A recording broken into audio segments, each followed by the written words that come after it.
siervos conforme al corazón de Dios.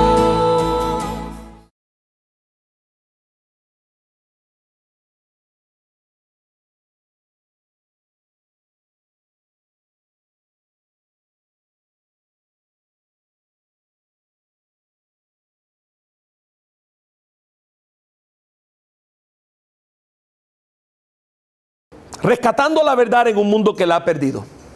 ¿De dónde sale la idea de posverdad? Esa palabrita, ¿de dónde salió? El diccionario de Oxford la calibró como, o la designó como la palabra del año en el 2016. El diccionario de Oxford la identificó como la palabra del año en el 2016. Tenemos que entender algo.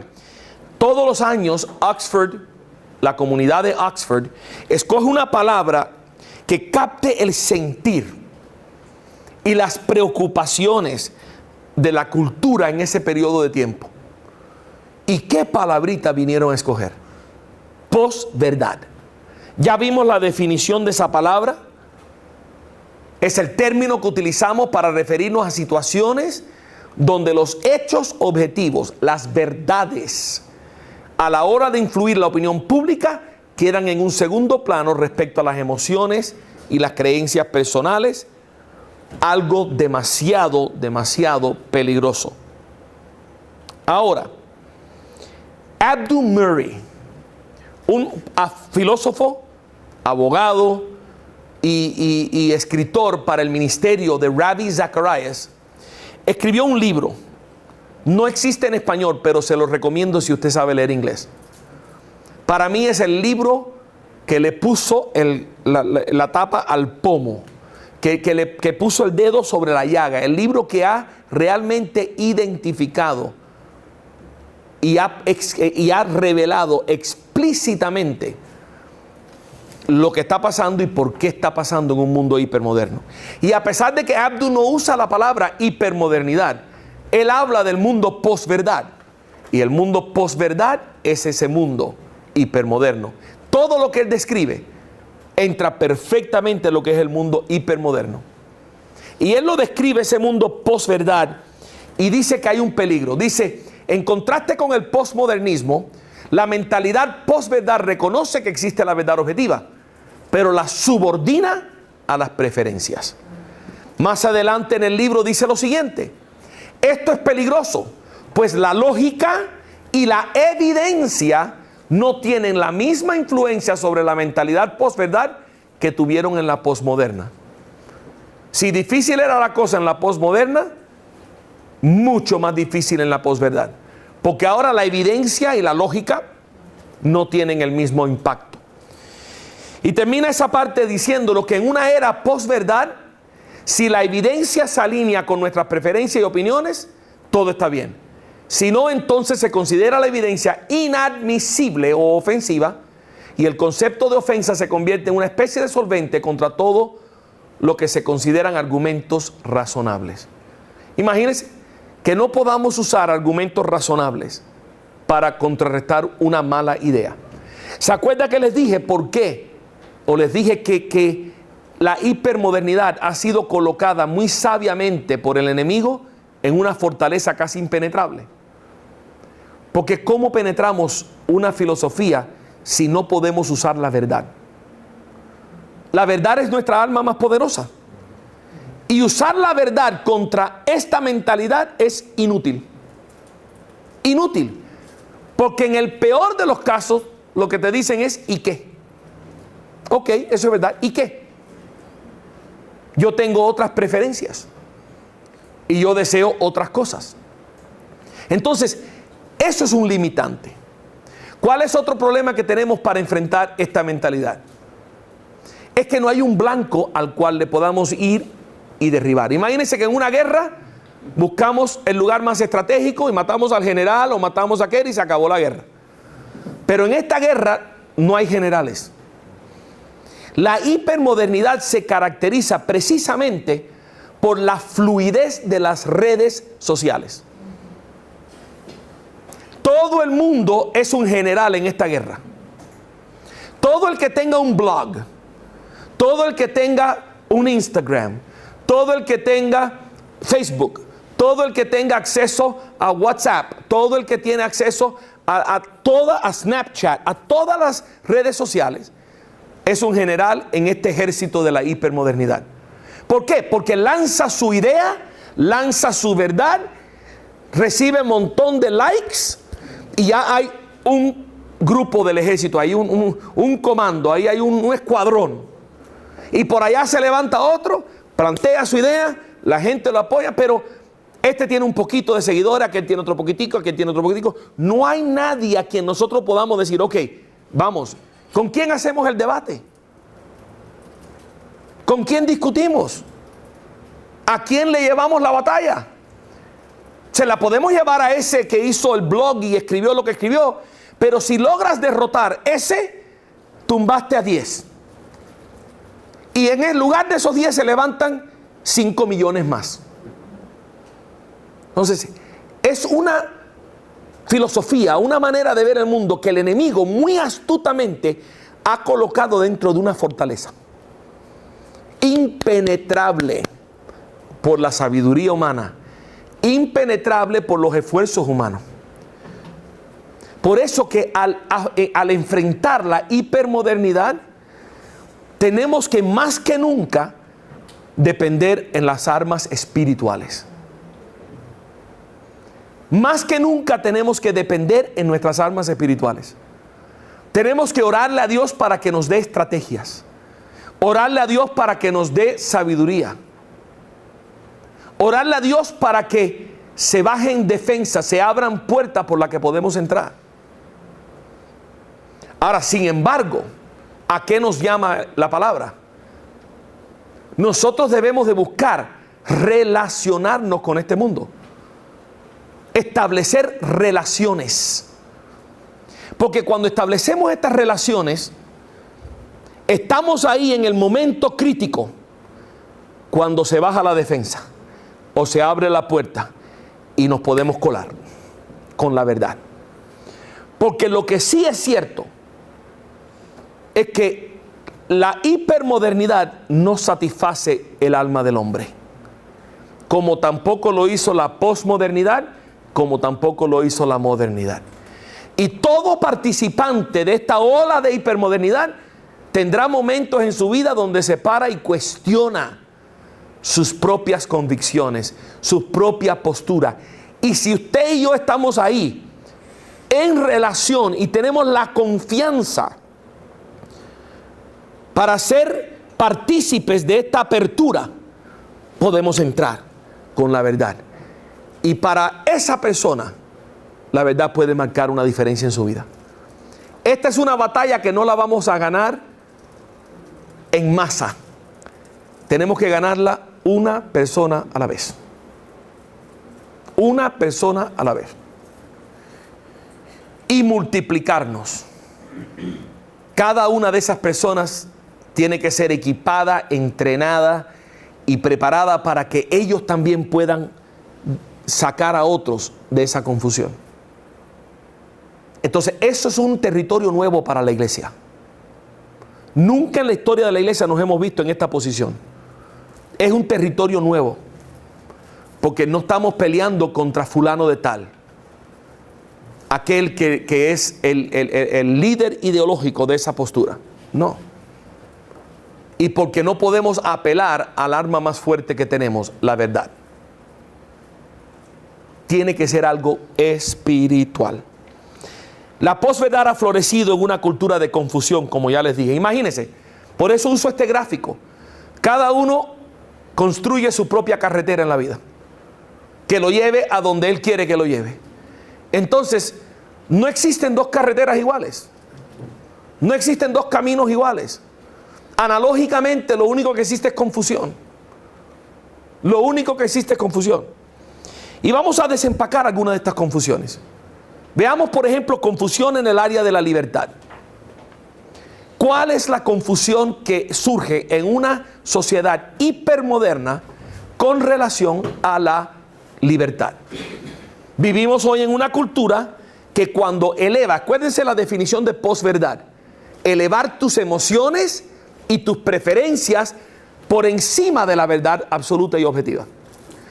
Entonces, cuando tú elevas tu preferencia y tus emociones por encima de la verdad, confundimos autonomía por libertad. ¿Qué cosa es autonomía? Lo que hoy llamamos libertad en esta cultura hipermoderna no es libertad. Es precisamente autonomía. Auto, yo, nomos, ley.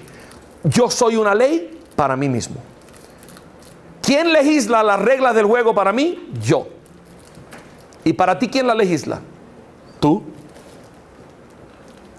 ¿Qué pasa entonces con cualquier persona que trate de legislar leyes para tu vida? Coerción.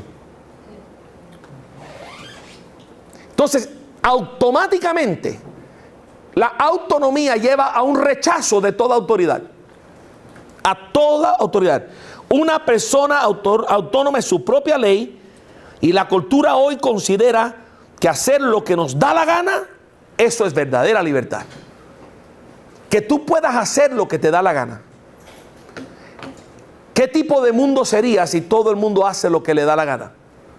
Bueno, no es difícil imaginarlo porque casi estamos ahí.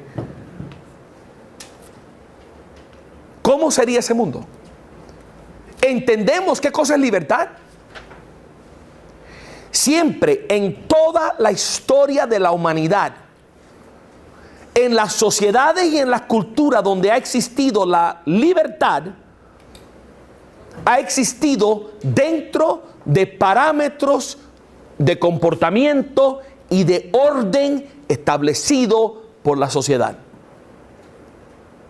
Es decir, yo soy libre para hacer todo lo que yo quiera hacer dentro de estos parámetros. De aquí no me puedo pasar y de aquí no me puedo pasar. Y esos parámetros no están ahí para limitarme o para hacer coerción para mí, o para esclavizarme, o para privarme de vivir libertad. Esos parámetros están ahí para protegerme, para nuestra protección. Claro, entendemos que ese es el modelo que Dios mismo estableció. Ese es el modelo que Dios mismo estableció. Cuando Dios estableció las leyes del juego, las reglas para nuestra vida, no lo hizo para prohibirnos, no lo hizo para cohibirnos, no lo hizo para desgraciar nuestro fin de semana. Lo hizo para salvar nuestra vida, para protegernos. Porque cuando no se respetan ciertos parámetros, las consecuencias son muy funestas. Eso es libertad, poder hacer todo lo que tú quieras dentro de ciertos parámetros. Pero la autonomía no es así. Mira lo que dice Abdul Murray en su libro. Dice: la búsqueda de la autonomía es la raíz de la mentalidad posverdad, que alimenta la cultura de confusión. Ahora dice: hemos estado persiguiendo la autonomía desde el comienzo. Adán y Eva buscaron ser autónomos como Dios. Ellos buscaron trascender el propósito por el cual fueron creados para poder ser ellos quienes definieran su propio propósito. Continuamos la misma búsqueda hoy. Qué sabiduría y qué claridad. ¿Qué fue la tentación de Satanás a Adán y Eva? Aquí hay alguien que te quiere prohibir hacer algo, que te quiere limitar tu libertad, que te quiere decir que hay cosas que tú no puedes hacer. Pero yo estoy aquí para decirte que sí la puedes hacer.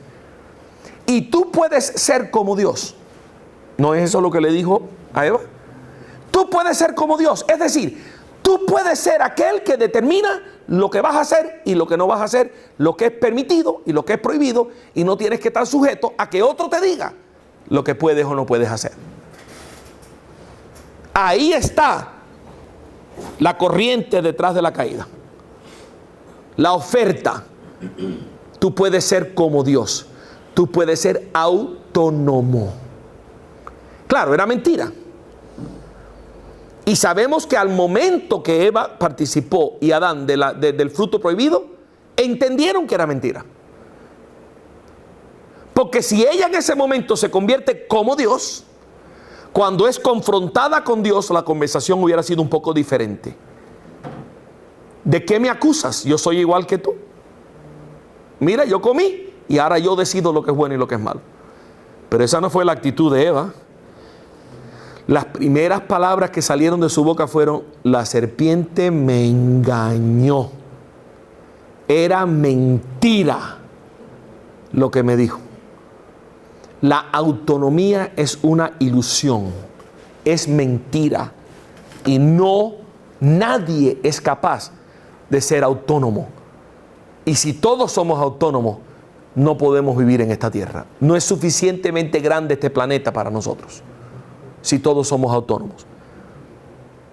La mentalidad posverdad amontona toda autoridad, tradición, doctrina, gobierno, padres, maestros, políticos, el ejército, toda autoridad, y la ponen toda en un paquetico y le ponen afuera al paquetico: gente que me quieren quitar la autonomía.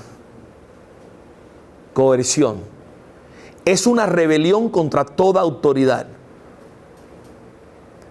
Si nos rebelamos contra toda autoridad, ¿qué queda? Anarquía. Anarquía. Si nos rebelamos contra toda autoridad, no queda nada más que anarquía. No podemos vivir en un mundo así. Pero está la ilusión de que sí lo podemos hacer. Rechazan todo intento de obstruir sus pensamientos autónomos. Esta celebración de nuestras preferencias sin valorar la verdad lleva a la confusión. Porque ¿qué sucede cuando tus preferencias chocan con las mías? ¿Quién puede adjudicar entre nosotros? ¿Cómo se resuelve este conflicto? Cuando mis preferencias chocan con tus preferencias, los dos somos autónomos y yo no acepto que tú seas autoridad sobre mí y tú no aceptas que yo sea autoridad sobre ti. ¿Cómo resolvemos el conflicto? Confusión, absoluta confusión. Termino o yo matándote a ti o tú matándome a mí, para no dejarnos quitar la autonomía. Cierro este punto haciéndote una pregunta retórica. ¿Es la libertad cuestión de preferencia? No. No lo es. No lo es. Hay mucha confusión sobre la dignidad humana. Este es otro campo que estamos viendo surgir en todos lugares. Como dice el doctor Antonio Cruz, en la aldea global está surgiendo esta confusión sobre la dignidad del ser humano. ¿Por qué? Volvemos a la definición de posverdad. Al elevar nuestras emociones y preferencias por encima de la verdad objetiva, podemos determinar por nuestra propia cuenta cuáles seres humanos tienen valor y cuáles no tienen. Y lo determinamos nosotros. El resultado es la presión global por la completa aceptación del aborto libre y de la eutanasia. Porque entiende algo, esto es más grande que Costa Rica, más grande que Argentina, más grande que Chile, más grande que Paraguay y que Uruguay y que todos los países. Porque no son los países los que están demandando esto, son agentes por encima de las naciones.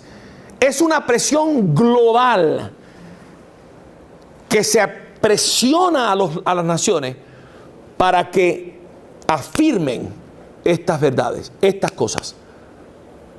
Porque esto va en línea con la autonomía. La dignidad humana la determinamos nosotros. Y se manifiesta en el aborto y la eutanasia. Hoy les quiero tratar el aborto. No hay tiempo para entrar a explicar la eutanasia, pero el aborto sí lo vamos a tocar. Tanto el bebé como el anciano pierden la dignidad humana y se convierten prescindibles. Tanto el bebé como el anciano se convierten prescindibles. ¿Y cómo se calcula el valor de ellos? Hay distintas maneras de hacerlo. Alguna gente son pragmáticos. El valor de una persona entonces depende de su capacidad de producir. El bebé no puede producir, es un costo. y hay que invertir 20 años en ese bebé para que se haga un miembro productivo de la sociedad. Y el anciano ya produjo lo que iba a producir, y de ahora en adelante lo que cuesta es mucha plata para mantenerlo vivo. Pragmáticamente, pues es una buena decisión económica que cuando una persona se retira y deja de producir, darle una inyeccioncita y ponerlo a dormir como el perro o el gato. Y así no le cuesta nada a la sociedad. Y quizás lo que yo le digo suena tan feo, pero eso es en parte la mentalidad de la eutanasia en el mundo en el que vivimos y en muchos lugares donde es permitida. Claro, no se presenta así. Se esconde detrás de retórica y de mercadeo y de frases interesantes como el derecho a morir con dignidad. Pero no tiene nada que ver con eso. ¿Qué dignidad hay en que un hijo tenga autoridad sobre la vida de su padre y firme los papeles para que lo pongan a dormir? ¿Qué dignidad hay en eso? ¿Dónde está la dignidad del que muere? ¿Y qué acerca del aborto? ¿Por qué se le niega dignidad al bebé? Bueno, algunos dicen porque no es una persona. Es un montoncito así, unas células aglomeradas ahí que apenas ni se ve, ni hay que usar un microscopio para verlo de lo chiquitico que es. Eso no es ni un bebé, eso no es una persona. Eso es como un tumorcito o un quistecito o un pedacito de carne ahí que lo que te vas a sacar es eso. Otros dicen, bueno, es que va a ocasionar demasiadas dificultades. Porque imagínate, ya yo tengo 4 hijos, uno más ya no puedo pagar eso. O mira la edad que tengo 15 años, embarazada, ¿qué voy a hacer? ¿Qué dificultad me va a traer esto a mis estudios, a mi futuro, a lo otro? O en este momento que mi esposo está sin trabajo, ¿cómo voy a tener un bebé? ¿Con qué lo vamos a mantener? Mucha dificultad. O simplemente la madre tiene derecho de hacer con su cuerpo lo que ella quiera. Esos son los argumentos que se usan. Ahora, déjeme darle un argumento a favor de la vida. Déjeme darle un argumento a favor de la vida. Este no es mío. Este lo postula un tremendo apologista de la vida que se llama Scott Klusendorf. Y él dice lo siguiente. Premisa número 1.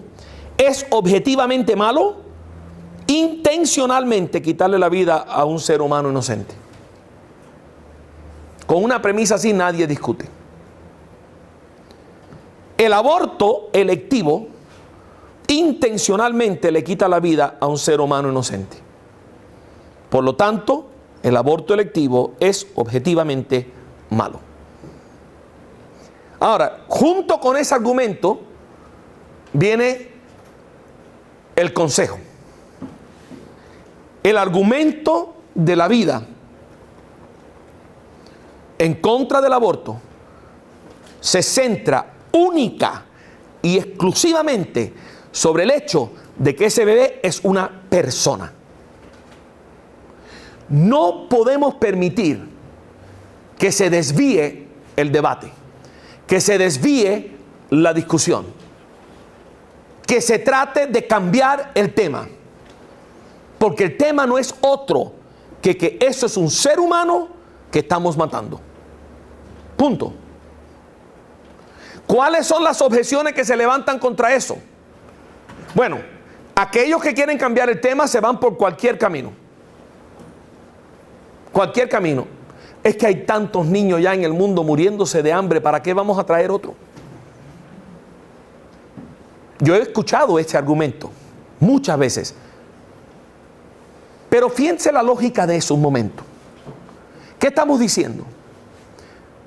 Que como hay hambre en el mundo y hay niños con hambre, pues vamos a matar niños para que la comida alcance y para que no tengan hambre. Entonces, ¿por qué no matar los que ya están vivos? Busquemos todos los niños hambrientos y matémoslos y se acabó el problema. ¿Por qué no matar los que ya nacieron? Si estamos postulando matar los que todavía están en el vientre, pero son personas y son bebés. Además, en nuestros países, difícilmente un niño se muere de hambre. Difícilmente. Otro argumento que tratan de desviar el tema. Ah, no, pero imagínese si una mujer cae embarazada por violación. Qué terrible. No podemos obligar a esa mujer a tener esa criatura. ¿Qué estamos haciendo? Mire, es que las emociones enturbecen nuestros pensamientos. No podemos dejar de desviar el tema a las emociones. Tenemos que mantenerlo en lo racional. Lo racional es que es una persona lo que hay en ese vientre. Entonces estamos diciendo que porque tú fuiste violada, podemos matar a una persona. Vamos a matar el hijo del violador. ¿Y matamos los hijos de los asesinos? ¿Matamos los hijos de los ladrones? ¿Por qué vamos a matar los hijos de los violadores? Por favor, no me malentienda. La violación es lo peor que le puede pasar a una mujer físicamente. Tanto así que la ley distingue entre un asalto y una violación, a pesar de que la violación es un asalto. Pero es un asalto de otra categoría. Y las cicatrices que deja un evento así no se sanan jamás. Eso marca a una mujer por toda la vida. Solamente con la ayuda de Dios puede haber una sanidad de un corazón que ha sufrido un trauma como ese. No me malentiendan, pero por traumático que sea ese evento, no justifica un homicidio. Por traumático que sea ese evento, no justifica un homicidio. Ah, pero hermano, ¿y si la vida de la madre está en peligro? ¿Qué hacemos? Mire la pregunta aquí. Y esto es este punto es bien delicado, escúcheme bien. La vida de la madre en peligro define peligro. Porque eso se usa como una excusa. Ah, no, tiene la presión alta, por lo tanto la vida está en peligro. Si da la luz, puede perder la vida. Ah, no, porque tiene azúcar y eso es peligroso, a lo mejor pierde la vida. Ah, no, porque tiene tal problema y quizás pierda la vida. Sabiendo bien la medicina que las probabilidades son súper mínimas y no justifican un homicidio. ¿Cuáles son los embarazos que médicamente ponen la vida de la madre en peligro? Son los que llamamos embarazos ectópicos, donde el óvulo fertilizado no llega al útero y se aloja en los fallopian tubes, no sé decir eso en español. Las trompas de falopio. Eso sí es mortal. Pero ¿sabe una cosa? Sacar eso no es un aborto. Porque ese bebé no se puede criar ahí y no tiene chances ninguno de vivir. No se puede gozar. Está ya destinado a morir. Y por lo tanto puede haber un aborto natural, no provocado, fuera del control de la madre, o se puede intervenir quirúrgicamente, pero ya ahí no hay viabilidad y la vida de la madre está en peligro. Pero eso es un porcentaje pero tan pequeño que no es ni siquiera significante en el debate. Entonces, todo eso son intentos de desviar el tema de lo que es central, la vida del ser humano. Ahora, entendiendo esto, muchos intentan argumentar que no es una persona. ¿Cuáles son los argumentos que usan para decir que no es una persona? Vamos a verlos y vamos a responder a ellos. Algunos dicen que no es una persona porque todavía es muy pequeño. Apenas son unas cuantas células ahí que se han aglomerado. Por lo tanto, eso no es una persona. A lo cual nosotros respondemos: el tamaño no determina el valor de un ser humano. Sí, pequeño, sí, claro. Pero entonces, ¿hemos de aplicar la misma lógica? ¿La gente pequeña no tiene tanto valor como la gente más grande? Entonces, ¿los niños no tienen tanto valor como los adultos? ¿O los adultos de baja estatura no tienen tanto valor? El tamaño no determina el valor de la dignidad ni la dignidad del ser humano. Todos fuimos pequeños una vez. Y por eso no dejamos de tener valor. Otros dicen, bueno, pero el problema aquí es que a esa etapa el bebé no es un bebé, no tiene la capacidad de hacer nada. No está desarrollado. Cuando se desarrolla llega a ser una persona, pero antes de ese punto no es una persona. Es un montón de células tratando de desarrollarse. A lo cual nosotros respondemos, el valor no es determinado por las habilidades. Está bien, no puede escribir un poema todavía.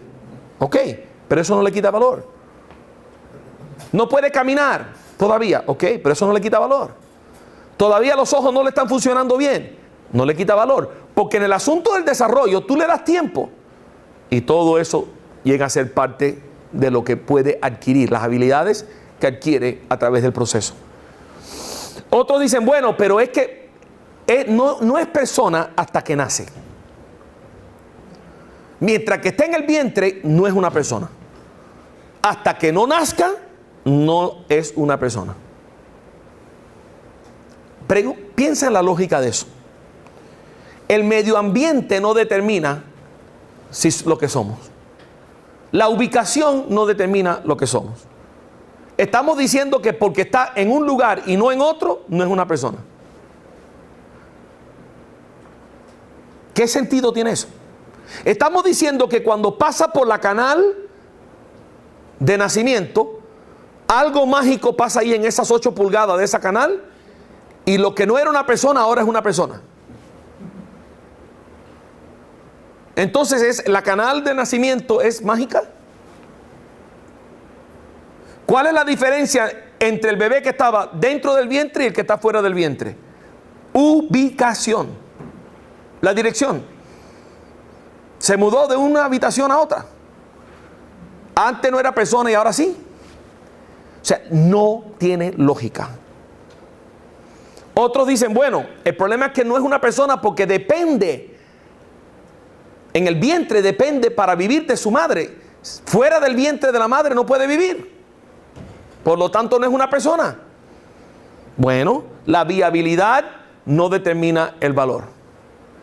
Es cierto que depende de la madre, pero no por eso deja de ser un ser humano y no por eso deja de tener valor.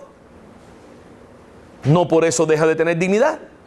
Porque hay personas que están fuera del vientre y tienen que depender todavía de los demás. Entonces, argumentaríamos que esta persona tampoco tiene valor. Porque no puede vivir sin un marcapaso. O porque no puede vivir sin insulina. Porque depende de algo para vivir, pues ya no es persona, ya no tiene dignidad, ya no tiene valor. O sea, son argumentos que no se sostienen. Científicamente es un ser humano. Científicamente es un ser humano. Déjeme explicarle por qué. El embrión concebido es un individuo. Está vivo. Y es un ser humano por definición. ¿Cómo así? Primero es un individuo. El cigoto es distinto de su madre, padre y todo otro ser viviente. Tiene su ADN único y completo, distinto que el de sus padres. Y eso es indiscutible. Hay una nueva entidad en ese vientre, con su propia identidad, su propio ADN, diferente que del padre y el de la madre, y diferente de cualquier otra persona en el mundo. Único. Está vivo porque el cigoto manifiesta todas las características de vida biológica: metabolismo, crecimiento, reacción al estímulo y reproducción. Todas las características de vida biológica las manifiesta el cigoto. Por lo tanto, es innegable que científicamente está vivo. Es un ser porque es una entidad viva, autónoma, autointegrante, con su propia naturaleza. Es un ser, indiscutiblemente, y es humano porque al cargar ADN humano, con su propia firma genética, lo identifica en la categoría de humanos. Es un ser humano individual y vivito. Entonces, ¿cómo podemos terminar la vida de ese bebé? Es matar a un ser humano. No podemos movernos de ese punto en el debate. Hay mucha confusión sobre la dignidad humana. Y mira, si termináramos con el aborto, la cosa está bien fea. Pero ahí no termina la discusión. Porque ya se discute el próximo paso. Peter Singer, filósofo australiano y profesor de bioética en Princeton, que es una autoridad en un lugar muy autoritativo, con un micrófono gigantesco, argumenta que los bebés humanos, después de haber nacido, pueden ser asesinados por los padres. O sea, el aborto no tiene que ser limitado al vientre de la madre. Él argumenta que los padres deben de tener la opción de terminar la vida de ese bebé hasta por lo menos los 2 o 3 años. ¿Por qué? Esto no es un anormal en una barra hablando tonterías. Es un filósofo, un profesor de bioética en una universidad prestigiosa. Y él dice que no es realmente una persona porque no tiene la capacidad mental para valorarse a sí mismo.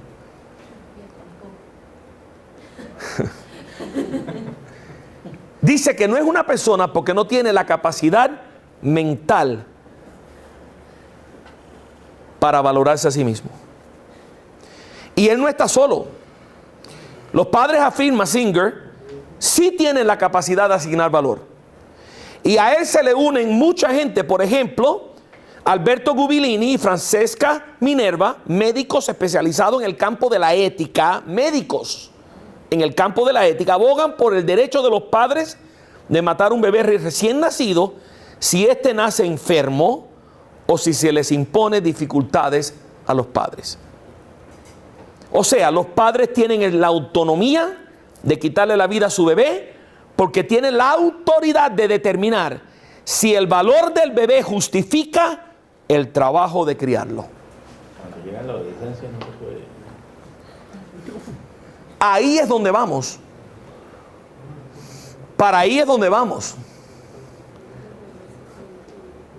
Porque hemos caído en una confusión masiva sobre lo que la dignidad del hombre es.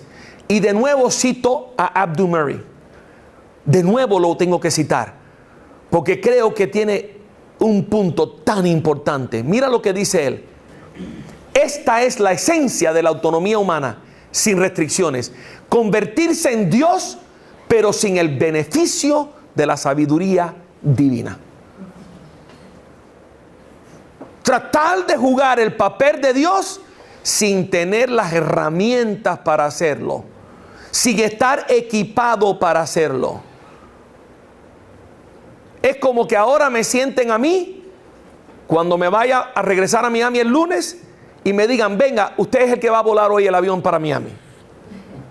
Me van a sentar en el asiento de piloto sin que yo tenga las habilidades ni la capacidad de volar ese avión. No tengan temor, que no lo vamos a poder ni despegar de la tierra. Así que la vida de nadie está en peligro, porque no sé ni arrancarlo. Pero eso es lo que está haciendo el hombre. Quiere usurpar el lugar de Dios, pero carece de la sabiduría necesaria para desarrollar semejantes responsabilidades como la que tiene Dios. ¿Es la dignidad humana cuestión de preferencia? Absolutamente no. Vamos a entrar en otra área de mucha confusión. La confusión sobre la identidad. Al elevar, de nuevo, volvemos a la definición de posverdad.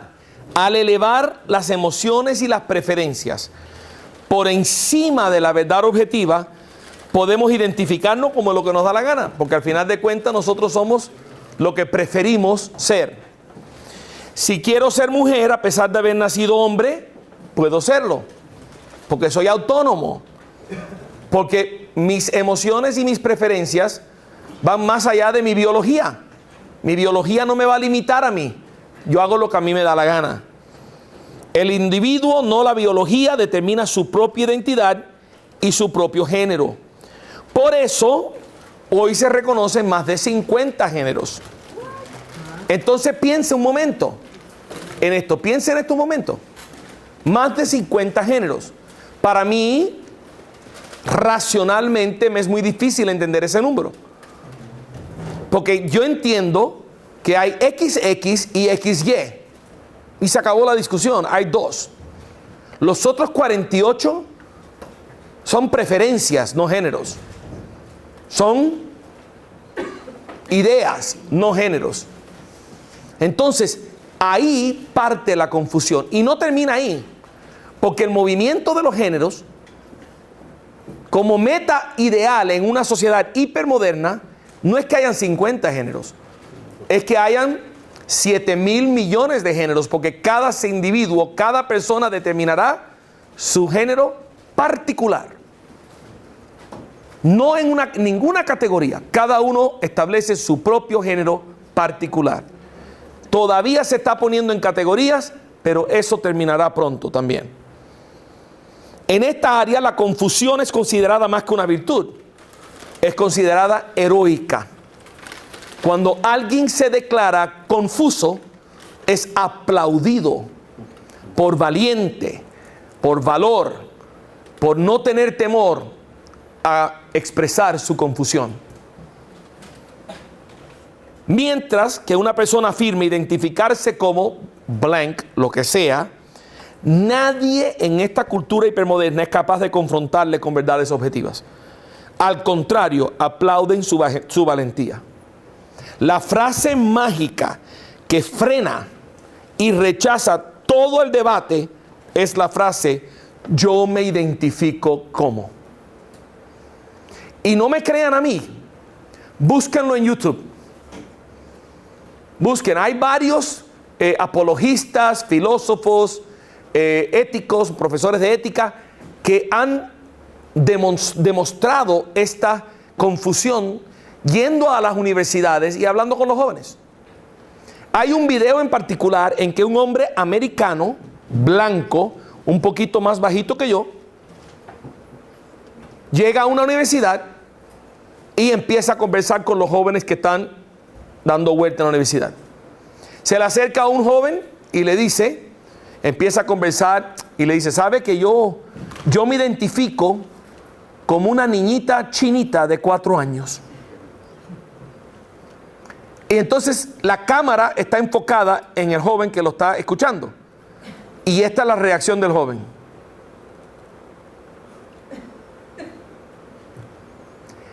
A saber lo que está pensando, pero no se le ocurre. Porque como esa persona dijo que se identificaba como esto, pues tú tienes todo el derecho de identificarte como tú quieras. Y esta es la reacción. Se le acerca a un grupo de jóvenes y les dice: ¿saben que yo me identifico como una niñita chinita, pero de 7 pies de estatura?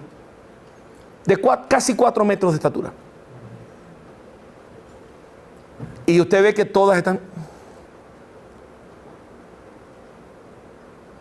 Nadie es capaz de confrontarlo. Nadie es capaz de decirle, preguntarle si no se ha visto en un espejo. Nadie es capaz de decirle y recomendarle un buen psicólogo. No, todo el mundo. Mira qué bien. Wow. Y es una y otra y otra y otra y otra vez.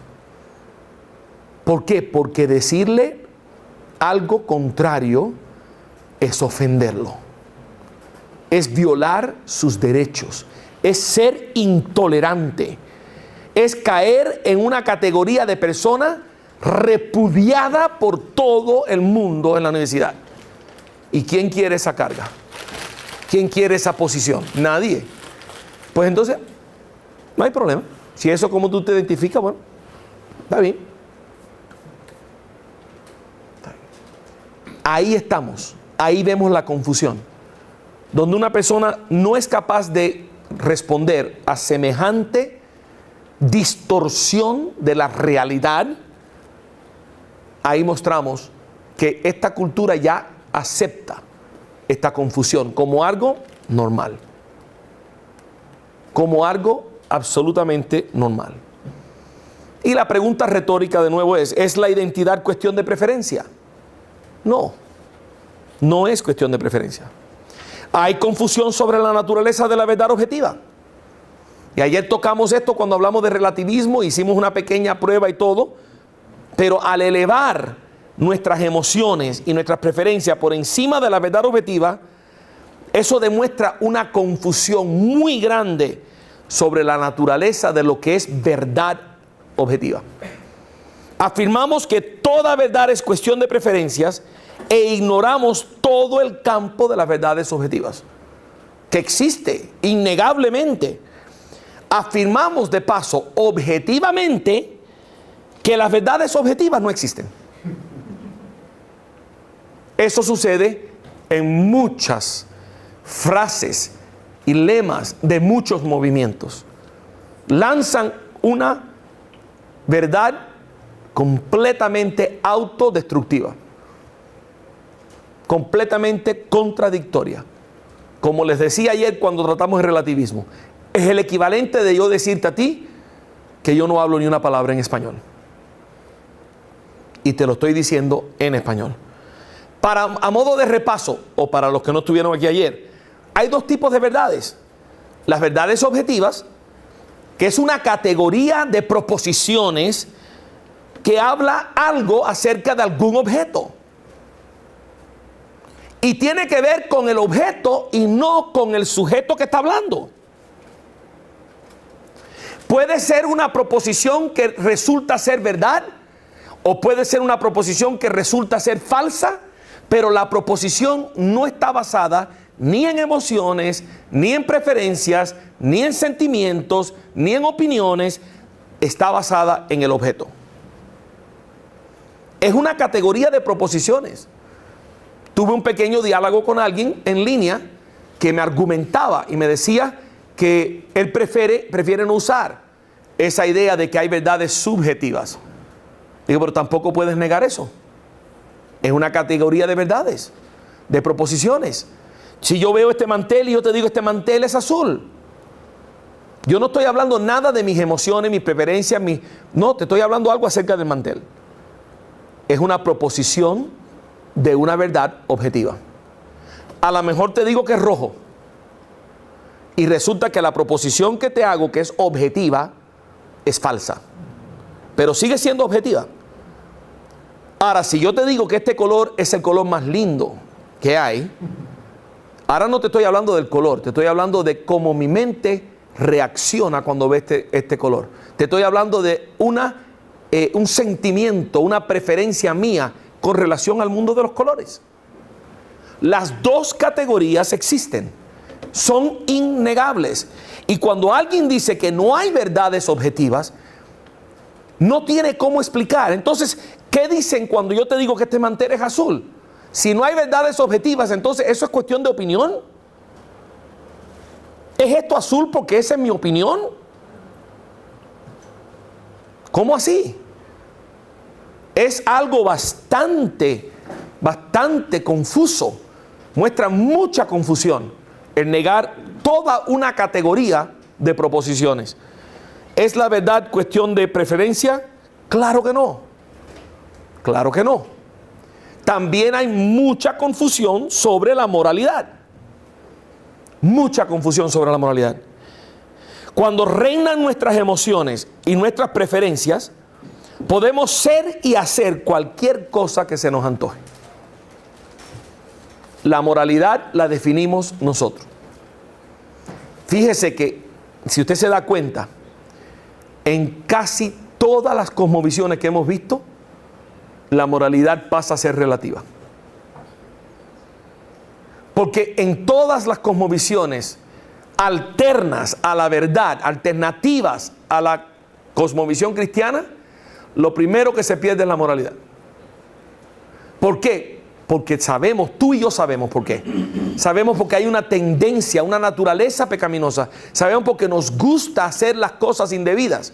A la carne le gusta hacer las cosas indebidas y mal hechas.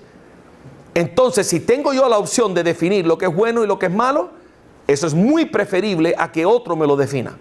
aunque ese otro sea Dios. Entonces, esto es un punto en común con todas estas cosmovisiones, que también nos hace ver que detrás de estas cosmovisiones hay un común denominador. Hay una influencia común en todas estas cosmovisiones. Pero esa confusión moral llega a ser la virtud del día. La confusión moral, la virtud del día. En contraste, la claridad moral nos muestra la verdad objetiva más allá de nuestras preferencias, los límites a los que los debemos conformar. Y nosotros somos llamados a establecer claridad moral, a declarar la claridad moral que Dios ha establecido en su palabra. Pero cuando hacemos eso, estamos cometiendo el pecado del día. Estamos cometiendo el pecado del día, porque la confusión es lo que se valora, no la claridad. Nuestra autonomía nos permite determinar lo que es bueno y lo que es malo, y nadie tiene el derecho a objetar.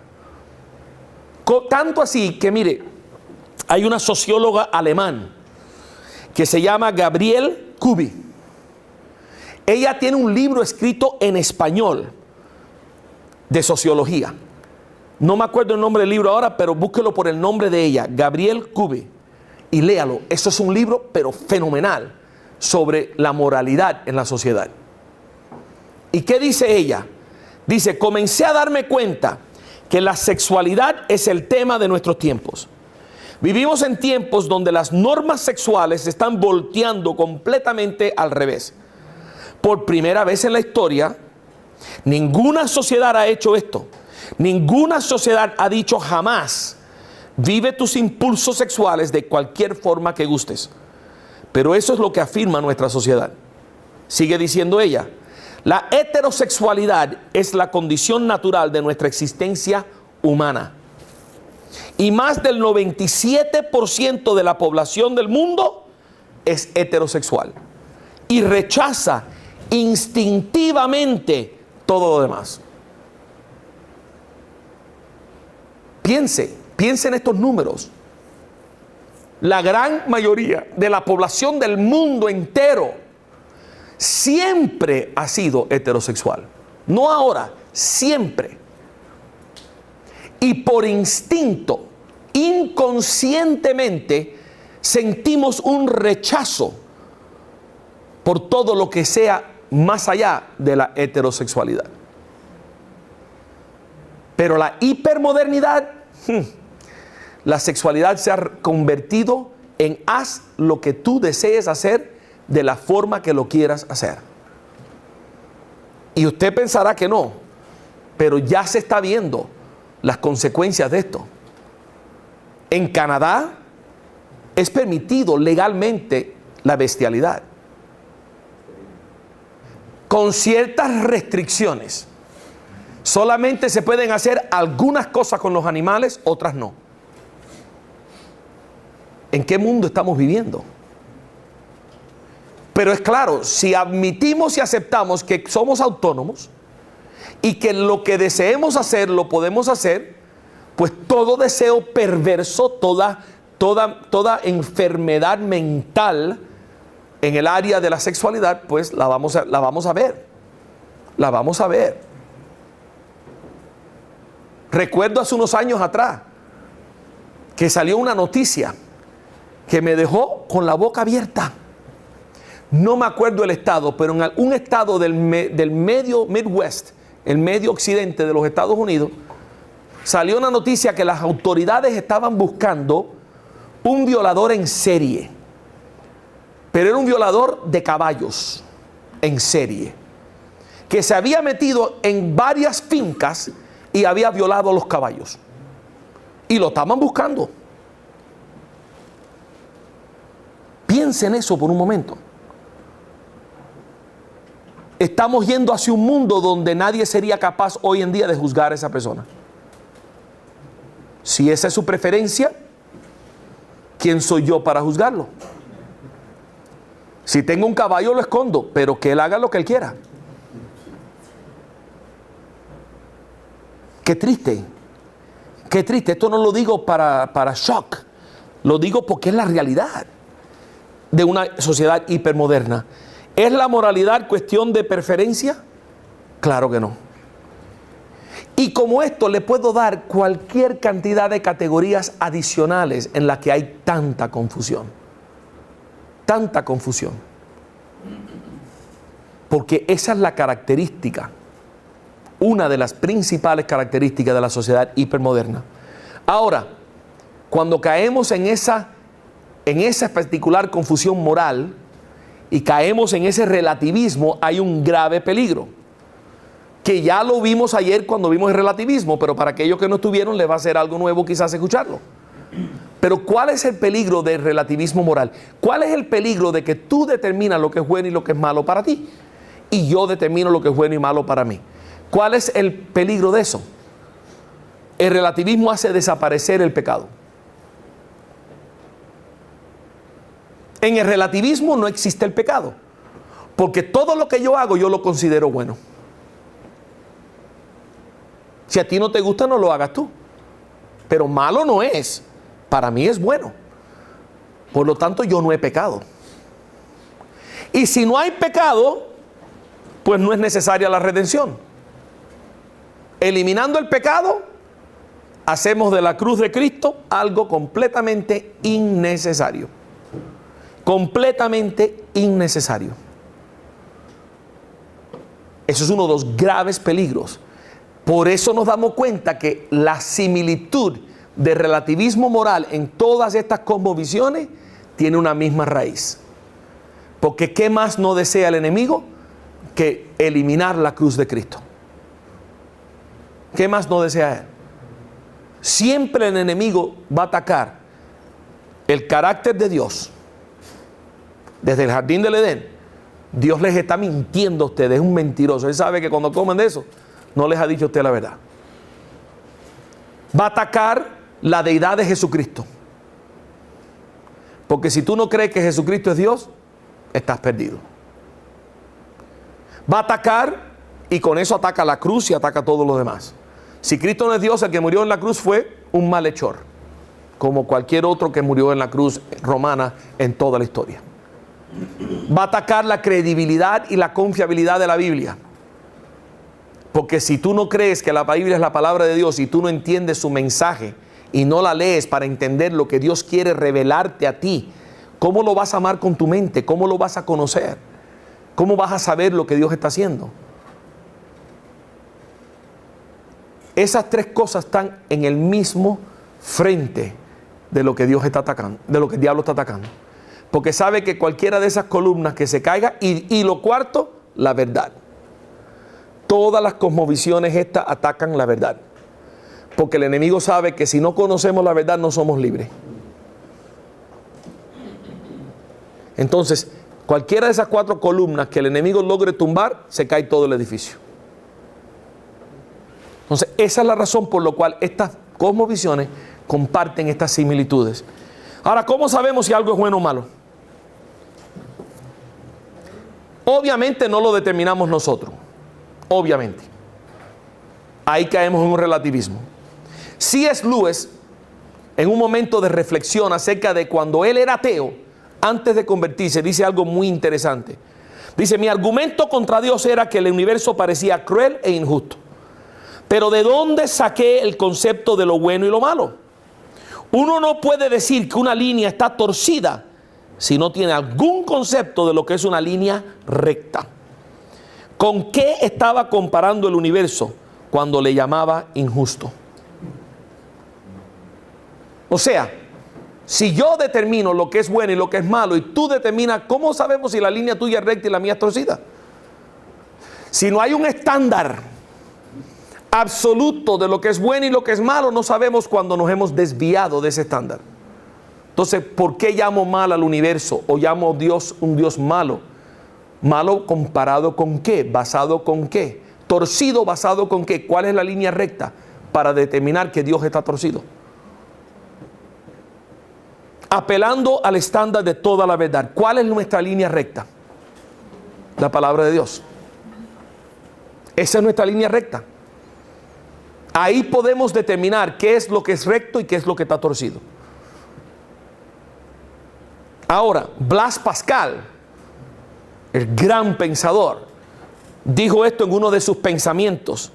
Dijo, cuando todo se está moviendo al mismo tiempo, nada parece estar moviéndose. Como en un barco. Si estuviera viviendo hoy, diría como en un avión. Cuando todos se mueven hacia la depravación, nadie parece estar moviéndose. Pero si alguien se detiene, dilata a los demás en su rápido avance, estableciéndose como un punto fijo. ¿Por qué dijo esto Blas?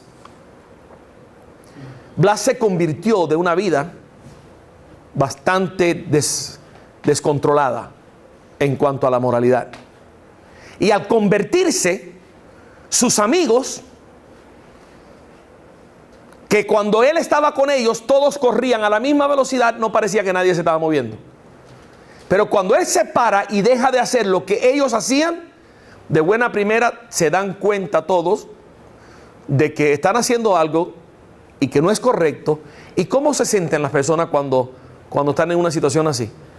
Se sienten muy confrontados, muy culpables. Lo más natural es que ataquen a la persona que se paró, porque los hace sentir mal. Ah, con que tú tan santo ahora que tú no quieres participar con nosotros.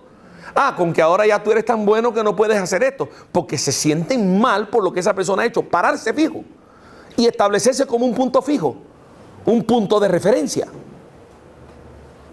Y él luchó mucho por persuadir a sus amigos. Inclusive saca el Pascal's Wager, que tampoco sé cómo se dice en español, la apuesta de Pascal, para tratar de convencer a sus amigos y decirle, miren, a todas yo tengo las de ganar.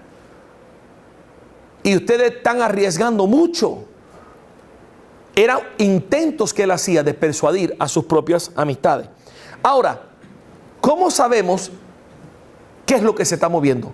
Aquel que ha manejado sabe que hay momentos que uno está parado en una luz o en algún lado y como que estás entretenido y te parece que el carro se movió y le pegas el freno duro porque te crees que el carro se está moviendo y puede ser que se está moviendo tu carro o puede ser que el bus de al lado se movió o algo y te dio la sensación. Pero ¿cómo tú sabes que tú no te estás moviendo? Tienes que buscar un punto fijo. Buscas un punto fijo y sabes, no, que yo no me estoy moviendo con relación a esa columna. Será otro que se está moviendo. Necesitamos ese punto fijo. Mire, vamos a hacer una pequeña prueba de esto. Te voy a enseñar movimiento. Y yo quiero que tú me digas, cuando veas este video, esto es un avión saliendo de un aeropuerto. Y yo quiero que tú me digas si el avión se está moviendo o si la rampa la están removiendo del avión. ¿Se está moviendo la rampa o se está moviendo el avión? Mire bien el video con calma.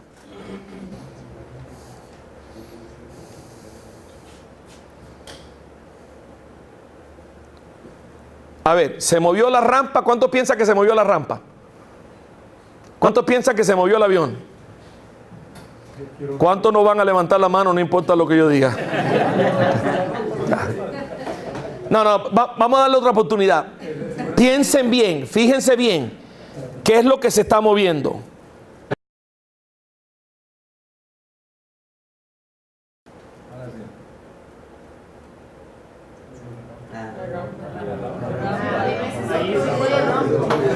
Ah, ¿cómo es?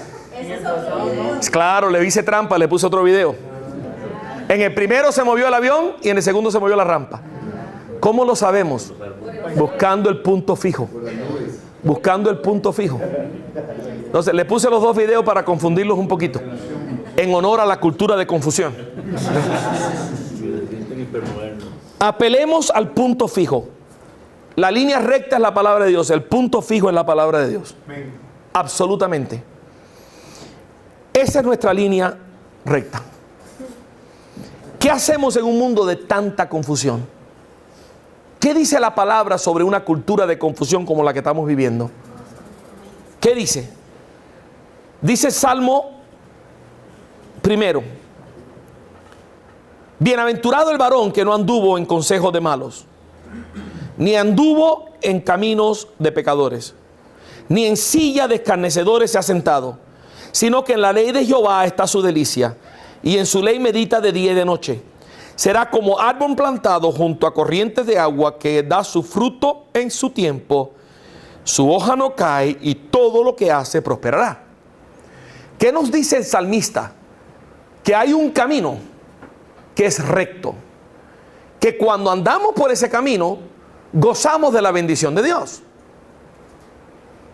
No hay miles de millones de caminos rectos, hay uno. Y somos bienaventurados cuando andamos por él. Pero el mismo salmista continúa diciéndonos lo que pasa cuando no nos sujetamos a la ley moral de Dios, cuando no nos sujetamos al estándar de Dios. Dice, en cambio, los malvados son como paja arrastrada por el viento. Por eso no se sostendrán los malvados en el juicio, ni los pecadores en la asamblea de los justos. Porque el Señor cuida el camino de los justos, mas la senda de los malos lleva a la perdición. La senda de los malos lleva a la perdición. Quiero detenerme ahí un momento. Es importante que nosotros entendamos y que le hagamos entender a todo el que tengamos la oportunidad de comunicárselo.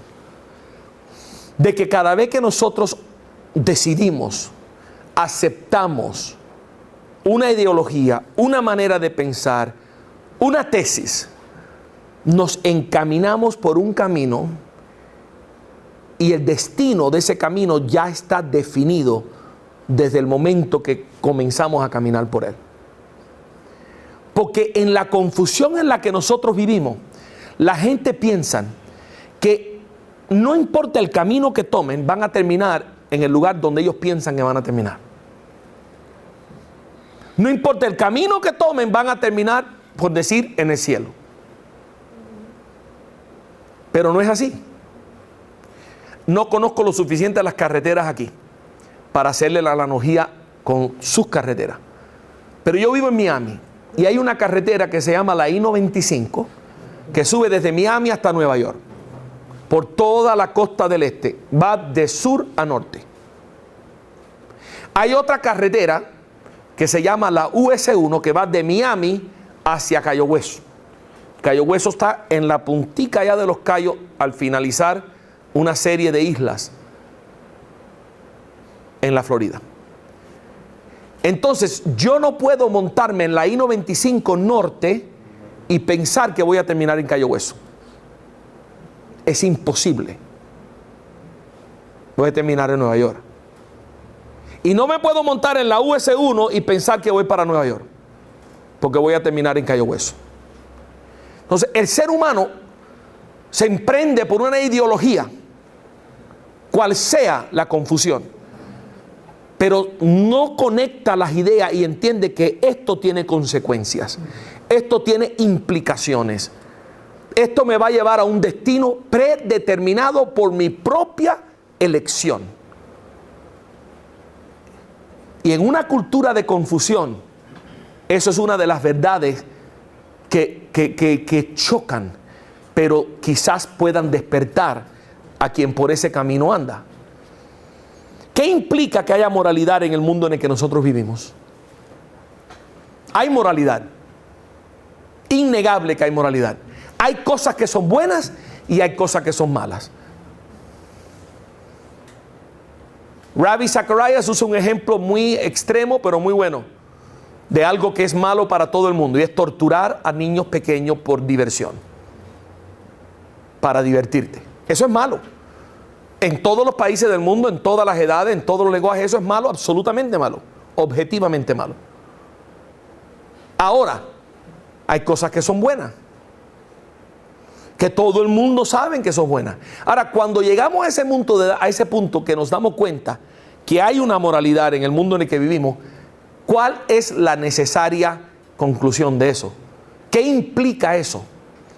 Que Dios existe. Porque si hay una línea recta, Dios existe.